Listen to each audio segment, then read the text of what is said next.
वीर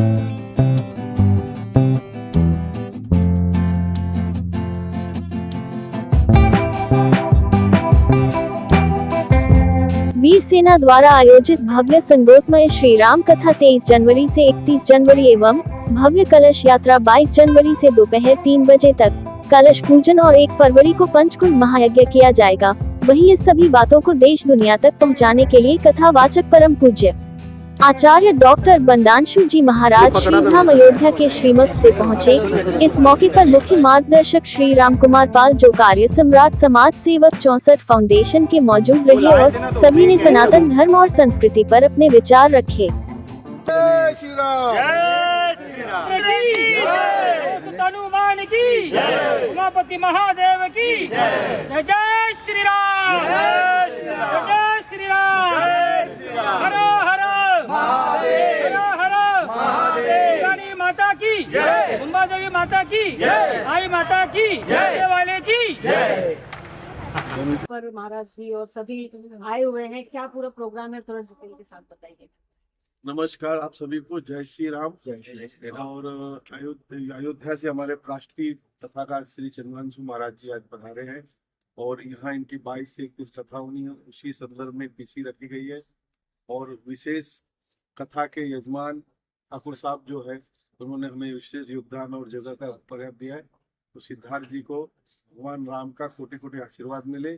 और भगवान अयोध्या से ही पधारे हैं, अयोध्या में हमारे मठ है हनुमान गुफा मंदिर, तो यहाँ पर एक विशाल यज्ञ होगा और उसका एक लक्ष्य चंडी राम कथा यज्ञ नाम दिया जाएगा, जो कि ताकि हम चाहेंगे कि सिद्धार्थ ठाकुर जी इस बिल्डिंग का भी नाम लक्ष्य चंडी रहे, क्योंकि हमने गोकुलधाम में एक लक्ष्य चंडी यज्ञ किया था, वहाँ पे एक बिल्डिंग लक्ष्य चंडी के नाम से बनी हुई है, जिसमें बड़े बड़े लोग रहते हैं, राम नाइक वगैरह, और अच्छे रेट मिले। तो चाहेंगे इस कथा के बाद सिद्धार्थ ठाकुर को यहाँ अच्छे से अच्छा रेट मिले।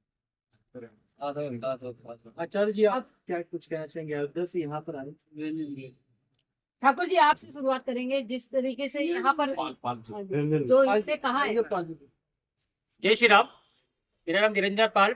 मैं आप सभी को बताना चाहता हूँ कि 22 जनवरी से लेकर 1 फरवरी तक यहाँ विशाल भव्य श्री राम कथा और भव्य कलश यात्रा और पंचचंडी महायज्ञ गायत्री परिवार द्वारा जो एक विशाल कार्यक्रम होगा, और जो कलश यात्रा जो होगी उसमें 10,000 से ज्यादा महिलाएं जिसमें भाग लेंगी, और एक भव्य कार्यक्रम पूरे पालघर जिला में इससे बड़ा कार्यक्रम आज तक न हुआ है न होगा। ऐसा कार्यक्रम हम प्रभु की कृपा से और हमारे दादा सिद्धार्थ ठाकुर जी की कृपा से, महाराज जी के, हमारे भैया राम कुमार पाल जी के और हमारे कार्यकर्ता, हमारी पूरी टीम इसमें पूरी मेहनत कर रही है। और एक कार्यक्रम अच्छे से पार हो, इसमें आने वाली सारी बाधाएं दूर हो, इसके लिए आज हमने यहाँ पर भूमि पूजन भी किया है। और इस कथे से आम जनता को, सभी लोगों को इसको पुण्य मिले और सभी की मनोकामना पूरी हो, ऐसे हम प्रभु के चरणों में प्रार्थना करते हैं कि इस कथा से जो कथा सुनने आएंगे और जो घर पे बैठ के सुनेंगे, इसके ऊपर लाइव कथे का, और सभी को इसका पुण्य मिले, सभी की मनोकामना पूरी हो और सभी के कष्ट संकट इस कथे से दूर हो। जय श्री राम। आचार्य जी आपसे पूछना चाहता, अगले साल 1 साल पूरा हो जाएगा राम जन्मभूमि के मतलब बने हुए, तो क्या बोलना चाहते हैं महेंद्र? आप सभी को पहले तो जय सीताराम, बहुत बहुत धन्यवाद। हमारे साथ में संरक्षक हैं कार्यक्रम के, हमारे बड़े भैया श्री राम कुमार पाल जी हैं। इस जगह के जो मालिक है वो सिद्धार्थ जी साथ में है। कार्यक्रम के संयोजक निरंजन पाल जी आपके साथ में है, जिनको आप लोग सुन ही रहे थे। मुझको लगता है कि अपने आप में 22 जनवरी एक ऐतिहासिक दिन है। जैसे भगवान राम के प्रागट्योत्सव का दिन रामनवमी है, वर्षों से जिस तरह से हम लोग मनाते आ रहे हैं, वैसे ही 22 जनवरी भी है, क्योंकि भगवान राम का 14 वर्ष का वनवास और उसमें जितनी विघ्न थी, समुद्र पर सेतु बनाने तक को लेकर के, रावण को मार करके रावण दहन तक, फिर राम राज्य की परिकल्पना को, लगभग इस कलयुग में 550 वर्षों तक भगवान राम की मंदिर तोड़ने के बाद में भी, और मुझको लगता है सांस्कृतिक लड़ाई की सबसे बड़ी जीत के रूप में राम मंदिर हम लोगों के सामने है। और 22 जनवरी भगवान के प्राण प्रतिष्ठा का दिन है। जिस दिन भगवान प्राण प्रतिष्ठित हुए थे राम मंदिर पर, उसी दिन से यहाँ राम कथा की गंगा प्रवाहित होना है। मुझको इसलिए भी खुशी हो रही कि इस पावन भूमि का संबंध शिवाजी महाराज से है, जिनका योगदान राष्ट्रहित में, समाज हित में हम सभी को पता छुपा नहीं है। ये भूमि बाला साहब ठाकरे जी की भूमि है, जिन्होंने राम मंदिर के लिए कहा था कि मेरे शिव सैनिकों ने बाबरी ढांचा को तोड़ा है और हमको किसी प्रकार की कोई चिंता नहीं, हमको गर्व है इस बात पर। तो निश्चित तौर पर कह रहे हैं कि राम मंदिर का निर्माण अभी चल ही रहा है, पूर्ण नहीं हुआ है। राम मंदिर का निर्माण केवल मंदिर का निर्माण नहीं है, राष्ट्र मंदिर का निर्माण है। और वो पर्व, वो ऐतिहासिक क्षण जिसको पिछले साल 22 जनवरी को भगवान प्राण प्रतिष्ठित हो रहे थे, देश के यशस्वी प्रधानमंत्री जी उसके प्राण प्रतिष्ठा में सम्मिलित थे। प्राण प्रतिष्ठा में कहीं न कहीं उनका हाथ लग रहा था, मुख्य यजमान थे। हमारे प्रदेश के यशस्वी मुख्यमंत्री योगी आदित्यनाथ जी उसके साक्षी थे और हम सब वहां खड़े होकर के साक्षी थे, देख रहे थे, उसमें व्यवस्था में थे, दर्शन कर रहे थे। और उसी समय वार्षिकोत्सव जब चल रहा भगवान राम का प्राण प्रतिष्ठा का, उसमें ये राम कथा का शुभारंभ हो रहा है। तो जो मेरी मूलभूत अवधारणा है, सर्वे भवन्तु सुखिनः सर्वे सन्तु निरामया सर्वे भद्राणि पश्यन्तु मा कश्चित् दुःख भाग् भवेत्। हम सब सुखी, सबको सुखी करना चाहते हैं, सबको निरोगी बनाना चाहते हैं, हम सभी का कल्याण करना चाहते हैं। और हमारा जो सूत्र है वो वसुधैव कुटुम्बकम, पूरे पृथ्वी को ही अपना कुटुंब परिवार मानते हैं। तो सर्व कल्याण, सर्वजन हिताय, सर्वजन सुखाय की भावना को लेकर के ये राम कथा की गंगा प्रवाहित होगी। और आप जानते हैं राम कथा कल कामद गाई, कामना, कामद का मतलब है संपूर्ण कामनाओं को पूर्ण करने वाले। किसी प्रकार का कोई कामना है तो ये कथा उसको भी पूर्ण करती है, किसी का कुछ भी मनोरथ है ये कथा उसको भी पूर्ण करती है। और एक बात यहाँ के लोगों को लगता है, यहाँ जनजीवन ज्यादा भाग रहा है, ज्यादा कहीं न कहीं व्यस्तता बनी हुई है। और रामचरितमानस ही नामा सुनत श्रवण पाई विश्रामा, भगवान की कथा थोड़ी हृदय को विश्राम देने वाली है। हम मंगल ग्रह तक पहुंच गए, जीवन में मंगल कैसे आएगा, वो राम कथा ही जीवन में मंगल ला सकती है। इसलिए यहाँ पर हम राम कथा, श्री राम महायज्ञ सृष्टि का कहीं ना कहीं शुद्धिकरण के लिए, स्वस्थ प्रकृति के लिए हम लोग भव्यता के साथ, शुद्धता के साथ करेंगे। ये हमारा मूल उद्देश्य है। सिद्धार्थ जी, आज भूमि पूजन है, काफी महाराज जी आए हैं अयोध्या से, क्या बोलना चाहते हैं आज भूमि पूजन के लेकर? सर्वप्रथम मैं अभिनंदन देना चाहता हूँ और शुक्रिया कहना चाहता हूँ राजकुमार जी, गुरु जी, निरंजन। ये एक परिवार जैसे मोहनदास सुरपारा, ये गांव का नाम पहले सुरपारक था, सुरपुर ऐसा करके हमारे गांव को जाना जाता था। बहुत प्राचीन देश है, देश का मौर्य डायनेस्टी से चालू आते हुए है। देवों की भूमि कब बोला गया है हमारे परिसर। इधर भद्राचार्य जी, राम भद्राचार्य जी आए, गुरु जी आए।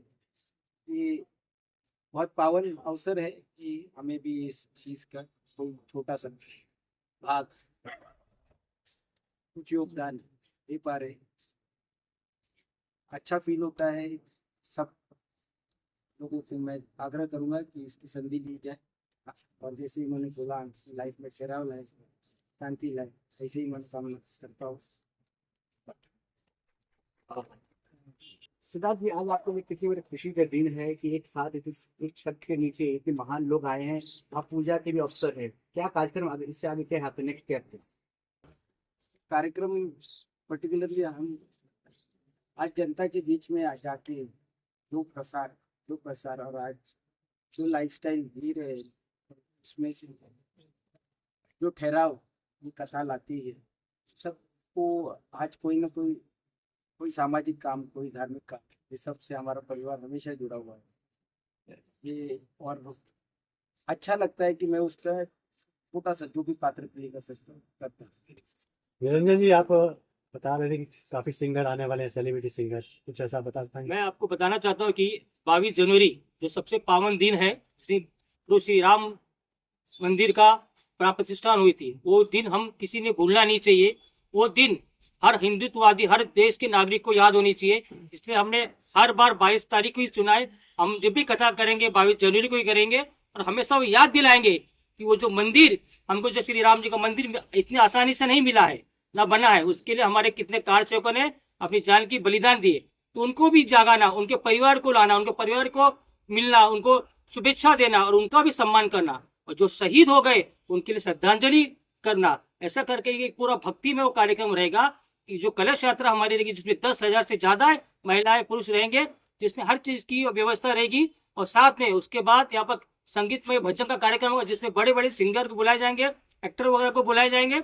और उसके बाद 10,000 लोगों का विशाल भंडारा, यहाँ प्रतिदिन भंडारा होगा। पर जब तक कथा 22 जनवरी से लेके 1 फरवरी तक प्रतिदिन भंडारा है।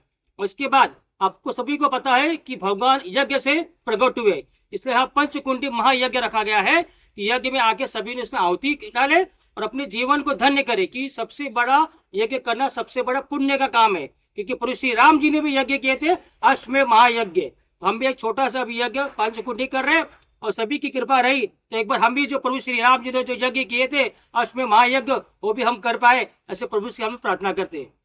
चंद्रवंशी महाराज जी, एक जानना चाहेंगे, जिस तरीके से रामपाल जी हैं वो लगातार संस्कृति को जिंदा रखने के लिए अलग अलग धार्मिक कार्य करते रहते हैं अलग अलग जगहों पर, तो क्या कहेंगे कि इसके लिए कितनी जरूरत है आज के समय में? आज के समय में ही तो जरूरत है, क्योंकि हम सहिष्णु हैं। हम 3 दिनों तक ताकत होने के बाद भी समुद्र के किनारे बैठ करके प्रतीक्षा कर लेते हैं कि समुद्र प्रेम से मार्ग दे देता है तो बाण संधान नहीं करेंगे। और उसका कहीं ना कहीं हमारी सरलता को, विनम्रता को कायर समझ लिया गया और इसीलिए हम लोग लगातार प्रतीक्षारत रहे। 76 वर्षों तक हम राम जन्मभूमि के लिए कोर्ट में खड़े रहे। ज्ञानवापी काशी के लिए हम खून खराबा नहीं कर रहे हैं, हम लगातार प्रतीक्षारत हैं कि न्यायालय का जो निर्णय आएगा उसको मानेंगे। और मथुरा जो हमारे आस्था का केंद्र है, हम अपने लिए आस्था के लिए कुछ भी करेंगे। हम लगातार कटिबद्ध हैं, परंतु हम खून खराबा पर नहीं जा रहे। परंतु जिस तरह से अभी संभल की घटना आप लोग देख रहे हैं, हमको कोई बिल्कुल कहने में हिचक नहीं है। अगर हम ही नहीं समझेंगे, हम ही नहीं देखेंगे तो क्या कहेगा। तो राम का जो चरित्र है ना, वो राम का मतलब ही होता है, राम माने राष्ट्र, माँ माने मंगल, संपूर्ण राष्ट्र के हित को सन्निहित करना। रामो राष्ट्र सर्वस्वम, रामो राष्ट्र से दैवतम, रामो राष्ट्र पिता प्रोक्ता, रामो राष्ट्र से मंगलम। राम ही राष्ट्र का मंगल है और राम ही राष्ट्र पुरुष है, भारत की आत्मा है। तो निश्चित तौर पर उन्होंने सनातन संस्कृति के लिए, देश के लिए, राष्ट्र के लिए जो विवेकानंद जी ने किया है, जो मर्यादा पुरुषोत्तम भगवान राम ने किया है, जो अन्य महापुरुषों ने किया है, हमारे सेनानियों ने किया है, हम सबका कर्तव्य है, करते हैं और करते रहेंगे लगातार। Thank you.